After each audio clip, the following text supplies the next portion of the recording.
let's start off, and before we start the interview, let me first thank you for making this drive to come. My pleasure. And do this. My pleasure. And I'm excited to have you because I think I mentioned to you before that it's been a while since I've interviewed a piano keyboardist player. So yay, we're excited about that.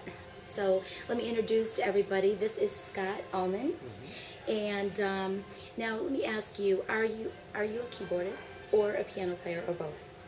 I'm really both. I predominantly think of myself as a keyboardist. That's my predominant instrument for composition, and my creative juices really flow out of that. But piano was my first instrument, and so the interest in the keyboard grew out of my interest in the piano. Or do you have a piano at home? I have both, actually. I have a studio with a keyboard rig and oh, a piano as well. Great. So you started playing at the age of? About fourth grade. I took a year of piano lessons, and that was about it. I couldn't stand them, and that really, birthed within me the interest in music. After that, I'm really self-taught. Wow. And I grew so it on my own. You just sat at home and just kind of tinkered on Yeah, keyboards? I've always had a bit of an entrepreneurial spirit in many different ways, and so I kind of.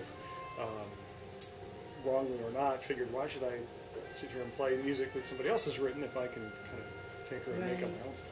Right. Yeah. Wow.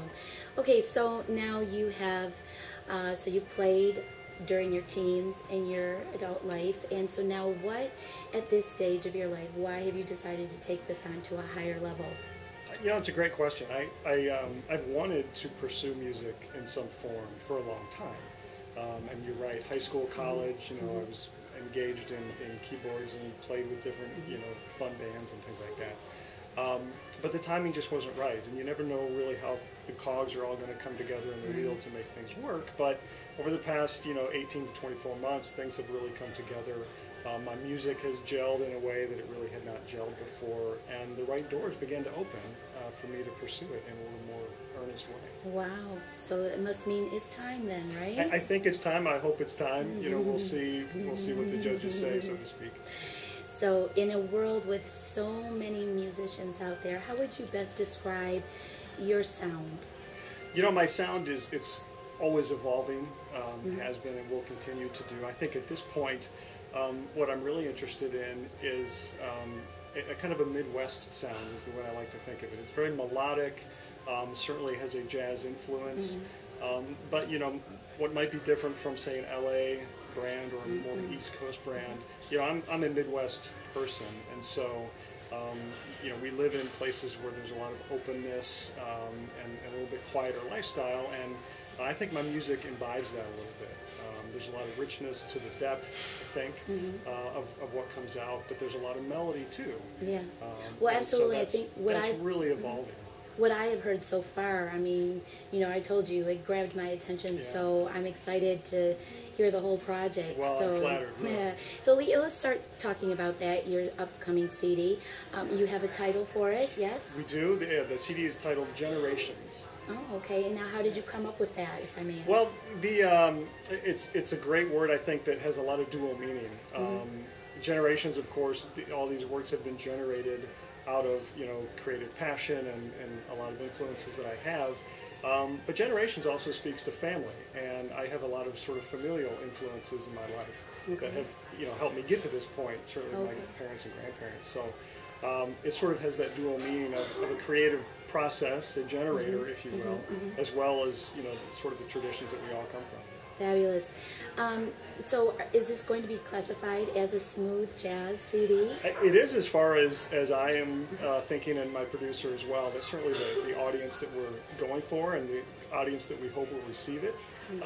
And certainly the sound, I think, that is coming out is going to fit that very well.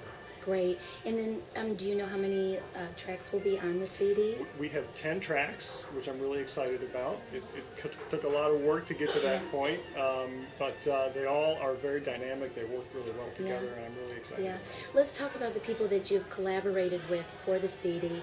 One name is very familiar to me, Darren Ronan. I know a lot of people that will be watching this interview are very familiar with that name. So how did you and Darren get together and, yeah, and the rest. And you know, for all of Darren's fans out there, I can't say enough about what a genuinely wonderful person he is, and an extremely talented musician, as you well know. It really was a serendipity a little bit.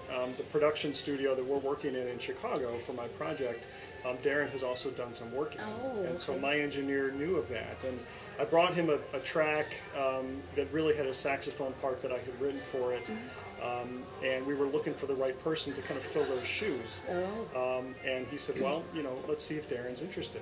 And lo and behold, he was, and we connected and really hit it off. I think, you know, Darren's a tremendous person, and we share some common interests. And he was very excited about the project, and I just owe him so much gratitude, you know, for jumping on board and being a part of it. It's been really wonderful. That's wonderful. Yeah, Darren is, as we like to say, good people. He's just a very kind-hearted, kind-spirited gentleman, and definitely willing to help anybody that he can. He has, and he's really brought a whole other level of sophistication, I think, to what we're doing. Okay, so now the other instruments that are being played in your music, who are those people? Like, where did you get your bass player in the mix? Sure. All the arrangements and so forth were composed by myself, but I've been really fortunate to work with some tremendous people in Chicago.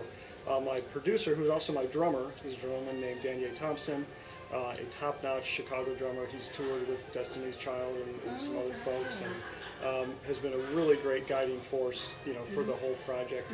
And I've been able to work with John Krieger, who is a guitarist from Chicago, who is phenomenally talented, has a real great voice in jazz, and brought to life all these things that, you know, were in my head. I'm not a guitarist, so I only imagine what they can do, write them down, and then he really was able to bring them out. Right. Yeah, it's been fantastic. That is great. So your CD is going to be released? We'll have it by Thanksgiving, so as of really December 1st, it'll be out on the market. Hopefully, you know, all those holiday shoppers will get in line. And that was perfect timing, Scott. It wasn't our plan, but it really worked out well that way. Good, good. And now, you mentioned that you are working with a nonprofit organization in regards to this CD project. We are. We're going to have a CD release concert in January, and part of that is that we're going to be collecting shoes and doing a shoe drive for the Shoe Man Water Project out of St. Louis.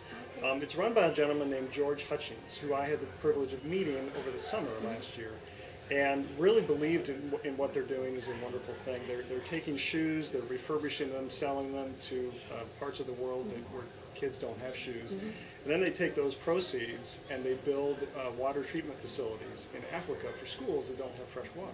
Wow. So it's really a two-pronged approach. It's a very innovative and a creative way to meet these two needs. And all you have to do is give up old shoes that are probably sitting in your closet anyway. Oh, boy, I have a ton of them. We're going to be bringing them to our concert and collecting shoes and building some momentum. Okay, do we know where that CD release party is being held at It's going to be in Chicago. We're working with the venue now, and as soon as we have those details, I'll get them out. Okay, great. Yeah, so as soon as we get that information, I will help get that word out for anybody in the Chicago area. I do know a lot of people in the Chicago area, so maybe it's going to be exciting. Yeah. Give us your website link. It's scottallmanmusic.com. Yeah. I had to tell you, I think it's a very user-friendly website. When I went on there, I was just listening to your music and looking at it. It's very user-friendly. I was really impressed with the website. Well, we've tried to make it as accessible as we can without giving away too much. Yeah, right. Right. So we're going to keep this kind of short and sweet today. We're down here at 151 on the water in Toledo, Ohio, and Scott was kind enough to drive all the way to do this interview.